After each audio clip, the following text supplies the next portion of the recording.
연일 폭로를 하고 있는 유동규 전 성남도시개발공사 본부장이 오늘도 새로운 주장을 이어갔습니다. 대장동 사건 재판에 나온 유 전 본부장 측은 이재명 대표의 실명을 수차례 언급했습니다. 특히 눈에 띄는 건 대장동 개발 당시 의사결정의 정점에 이재명 대표가 있었던 것이 아니냐며 따져 묻는 대목입니다. 대장동 의혹의 윗선을 직접 지목한 겁니다. 그동안 재판정에서 보였던 모습과 180도 다릅니다. 법원을 나와서는 포토라인에 서서 작심한 듯 발언을 이어갔습니다. 첫 소식 정종문 기자입니다. 유동규 전 본부장은 오늘 오전 재판을 위해 서울중앙지법에 출석하면서 이재명 민주당 대표 관련 질문에 말을 아꼈습니다. 네, 안녕하세요. 저 이거 대표의 지시가 혹시 있으면 여쭤볼 수 있을까요? 하지만 법정에서 유 전 본부장 변호인은 이재명 대표를 수차례 거론하며 증인 신문을 진행했습니다. 대장동 민간 개발업자 중 한 명인 정영학 회계사를 증인으로 앉혀놓고 당시 성남시장이었던 이 대표가 실질적인 결정권자가 아닌지 따져 물었습니다. 유 전 본부장 변호인은 지난해 국정감사에서 이재명 당시 경기지사가 건설사를 참여시킬 경우 여러 폐해가 많아서 본인이 결정했다고 말했다고 지적했습니다.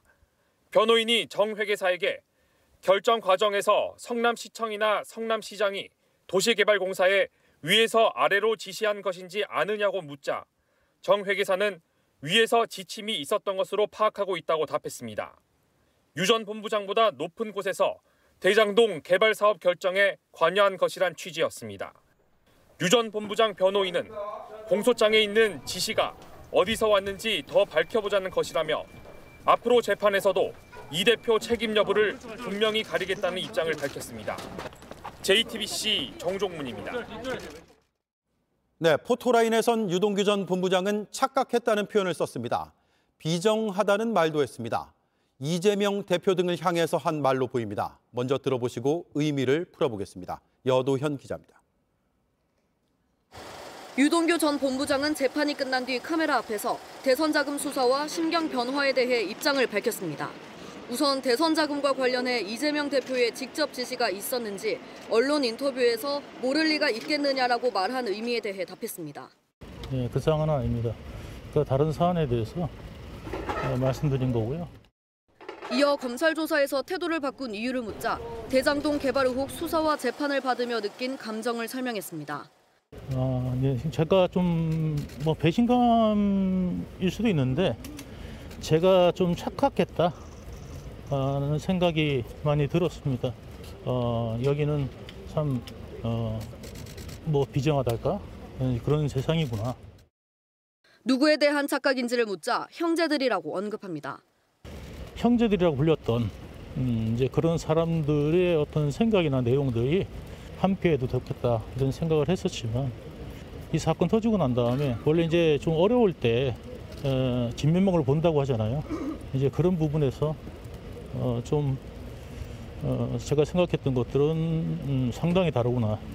정영학 녹취록에는 지난 2014년 유동규 전 본부장과 정진상 실장, 김용 부원장, 김만배 씨가 모인 자리에서 정 실장이 의형제를 맺었으면 좋겠다고 얘기한 대목이 나옵니다.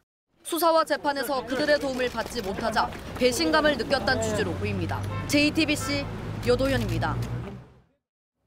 네, 유동규 전 본부장이 이렇게 취재진들 앞에서 목소리를 낸 건 처음입니다. 사실상의 기자회견이죠.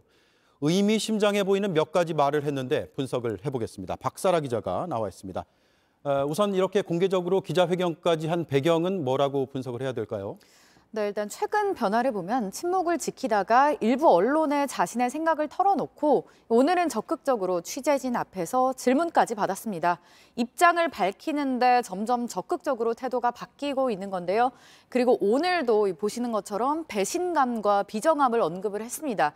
이 역시 이재명 대표 측을 겨냥한 것으로 보입니다. 네. 앞으로 이 대표와 관련한 목소리를 더 크게 낼 것으로 예상되는 대목입니다. 네. 오늘은 일단 추가 폭로는 없었습니다. 그리고 그걸 암시하는 말도 없었던 것 같은데요.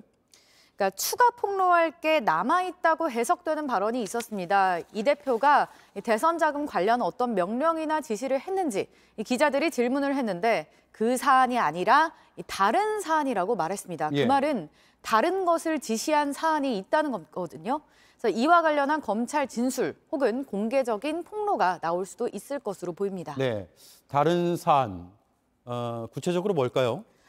현재 검찰은 성남시 위례와 대장동 개발 비리 의혹에 대한 수사를 이어가고 있습니다. 당시 성남시장이던 이재명 대표의 개입 여부도 확인 중입니다.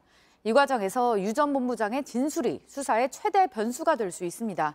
물론 알려지지 않은 또 다른 사안이 있을 수도 있습니다. 네, 앞으로 유 전 본부장이 재판에 참석할 때마다 기자들의 질문을 받겠다 이렇게 했죠. 네, 유 전 본부장은 의혹을 부인하는 민주당 이재명 대표의 기자회견을 두고 굉장히 재밌게 봤다라고 언론에 말한 적이 있는데요. 이 대표 그리고 민주당이 이번 수사를 놓고 강하게 반발하는 상황에서 유 전 본부장이 정면으로 반박하는 입장을 내놓을지도 주목됩니다. 일단 대선 자금 의혹에 대해 거대한 조작이라며 부인한 민주연구원 김용 부원장의 주장을 놓고는 검찰에서 밝히겠다며 말을 아꼈습니다. 네, 박사라 기자 잘 들었습니다. 네, 대선 자금 의혹 수사에서 진술의 신빙성은 핵심 중에 하나입니다. 현재까지 알려지기로 돈을 마련한 사람, 전달한 사람이 모두 같은 진술을 하고 있습니다. JTBC가 새로운 내용을 취재했습니다. 이 역시 진술의 신빙성과 관련이 있습니다. 돈 심부름을 한 사람이 메모에 숫자 하나를 잘못 적었습니다. 그런데 수사 과정에서 관련자들 모두 한 목소리로 5자를 바로 잡았던 것으로 파악됐습니다. 박병영 기자가 취재했습니다.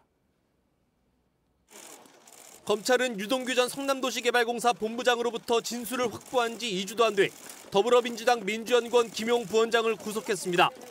8억 4,700만 원이 오가는 과정을 두고 사건 관계자들의 진술이 일치한 게 결정적이었습니다.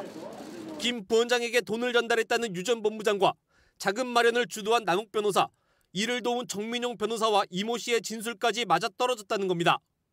취재 결과 금액과 시기, 장소가 담긴 이 씨의 메모에 숫자 하나가 잘못 써 있자 다른 사람들이 한 목소리로 오탈자까지 바로잡은 것으로 파악됐습니다. 지난해 8월 남 변호사 측이 유 전 본부장에게 건넸다는 돈이 1억 4,300만 원으로 적혀 있자 검찰 조사에서 300이 아닌 700만 원이라고 모두 함께 정정했다는 겁니다. 유 전 본부장과 남 변호사는 나중에 1억 원을 되돌려준 이유도 구체적으로 진술한 것으로 파악됐습니다. 남 변호사가 1억 원은 나중에 자금을 추적당할 수 있는 돈이라고 말하자 유 전 본부장이 자신이 보관하고 있던 돈 중에 돌려줬다는 겁니다. 이 때문에 검찰은 이들이 불법 정치자금인 것을 모두 알고 있었고 문제가 생길 것까지 대비한 것으로 판단했습니다. 검찰은 김 부원장에게 건넸다는 돈이 실제 민주당 이재명 대표의 지난 대선 예비 경선에 쓰였는지 확인하는 데 주력할 방침입니다. 구속된 김 부원장은 현재 불법 정치자금을 받은 혐의를 부인하고 있습니다. JTBC 박병현입니다.